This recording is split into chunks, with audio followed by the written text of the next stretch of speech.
Hello, this is Taha. This is Anaina, This is Movie Masala. and we're here to yap at you about films we watched recently. And today we're doing The Ballad of Wallis Island. We were lucky enough once to see the bootleg Beatles. Brilliant. You've seen them, Herb? Something else. Tight as a drum. Okay, Hit after hit. can we just please... Can we just please watch the appreciate sunsets? this damn sunset? Okay, so reason that I watched this film is because I wanted like a palate cleanser from like Summer Blockbuster, kind of what's happening out there. Yeah, like water in a meal.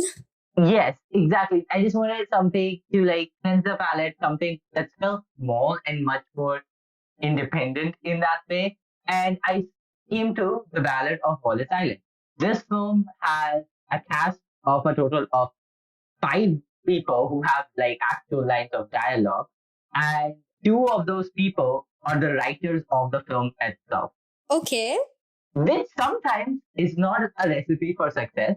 But in this case, Tom Basden and Tim Key, who are both in this film, is based on a short film that they made previously that Mhm. came out in 2007, which is the one and only Herb Maguire plays Wallace Island. Basically, Tim Key stars as Charles, who's such a dad character.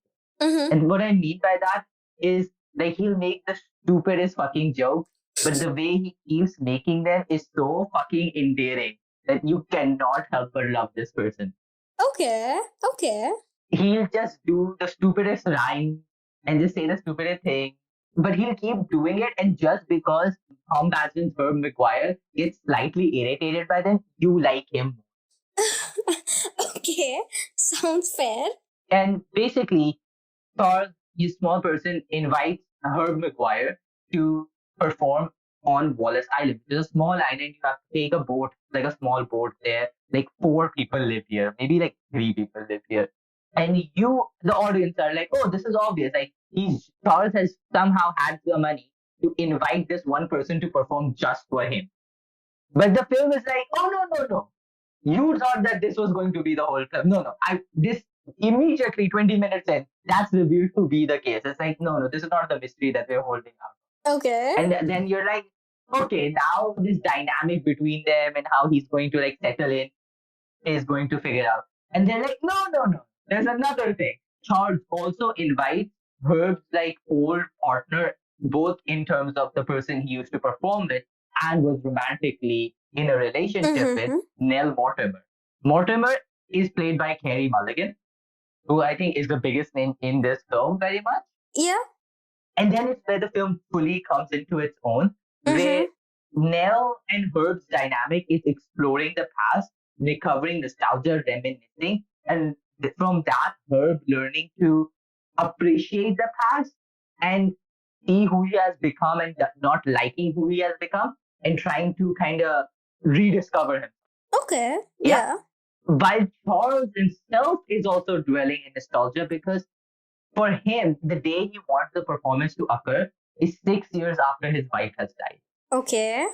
And for him, he is also reliving the past, but slowly he is also healing through Herb and Nell, who help him connect with the one other adult who lives on this island, Amanda, played by Sean Clifford. Sure. Yes. Who plays this little shopkeeper, and they both have this stupid, cute dynamic that you immediately see like, yes, these two should be together. They make sense. Sure. So it's a very small film, both in terms of where it's set in this small little island where you have like 3 locations, which is at the front of the harbor or the shore of the island, the shop, Charles's house. Those are the 3 locations. Everything takes place here.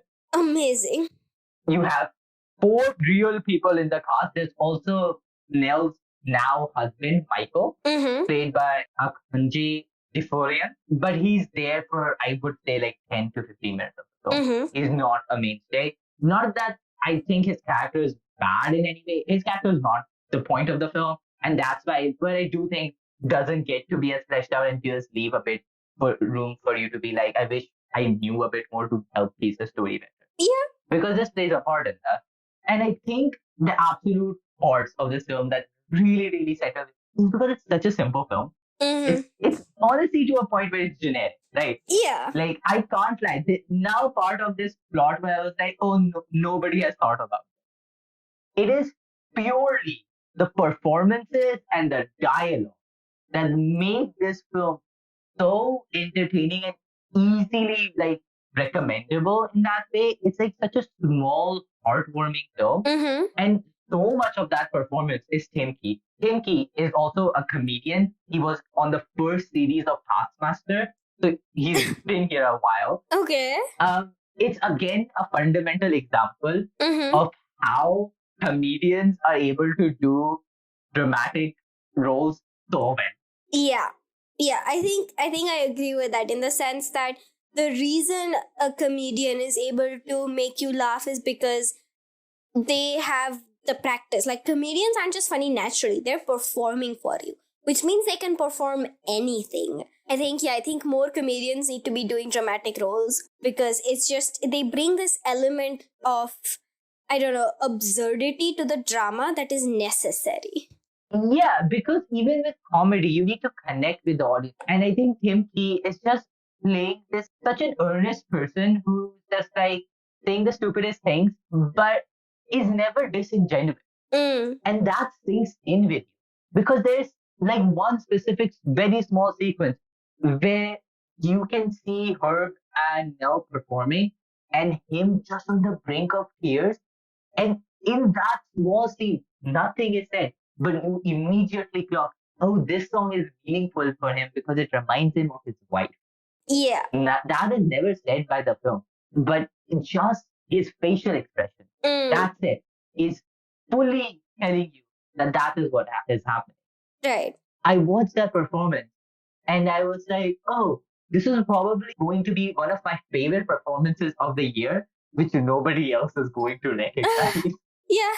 I Yeah. came out of this being like, when you watch an Oscar-worthy performance, knowing full well it will never see nominations.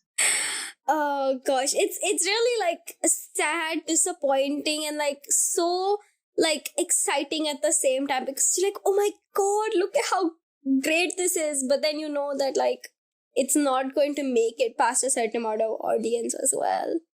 Yeah, exactly. I really enjoyed so many parts of this film just purely because of the performances, Mm-hmm. right? Even the parts that I again am admitting are like kind of generic work because they're done in such earnest that it just becomes heartwarming and endearing, Right. right? And I think that is why I really wanted to basically talk about this because it's just coming out and being like, this feels that it was crafted with care and love in such a delicate way. That, Mm-hmm. again, something that can be very entertaining. Like, again, as someone who likes blockbuster films, who likes popular films, like, Right. I do find them entertaining, but rarely do they feel earnest. Rarely do they feel this sense of like genuineness to them, right? Of Mm-hmm. like, I'm not talking about the sense of like, oh my God, the artistic vision, oh my God, of like, the cinematography, all of that. I think it has some really beautiful shots. But what I'm talking about is it just feels like, oh, like you're there. Like these are real people and you're learning a real story. And then when this film ends, you're like, I feel I know them now in some way. Yeah. Like I feel I connected with them in, again, earnest, that word I keep using. So that I think is that like the word that describes this film, earnest. Yeah. So like it sounds like it's more of a character study than anything else. 100%. It's about, again, it's as much as I talked about Charles' journey, it's so much about Herb's journey, how he becomes from this folk artist to like this mainstream artist who kind of loses his, like the soul of his music and is like, has like trashy album cover, how you would associate, Yeah. right? Yeah. There's a whole joke of like, they whitened his teeth in the album cover and Nell finding that disingenuous and then him realizing, yeah, how disingenuous it is. Yeah. Him realizing he still likes Nell and like that not being recuperated that way. Mm-hmm. And they just, again, it doesn't give you the best ending necessarily. It still gives you the ending, which is the sappy, happy ending. Yeah. But it acknowledged that this character went on a journey and there were some losses from it as well. Like, you know that Herb and Nell's relationship, it's probably not going to come back to the way that it once, that like they had the chance to be and stuff like that. Sure. So yeah, honestly, if you can still manage to catch it, I would highly recommend it. It's a film that just makes you feel nice after watching it and just makes you feel like you were there. You watch someone make it a home documentary in the best way possible. Yes, it's cute. Yeah, so those are our thoughts. Thank you for tuning in. This podcast is produced solely by us with musical assets from Pixabay. If you like this, please share and follow. See you again next time. Bye bye.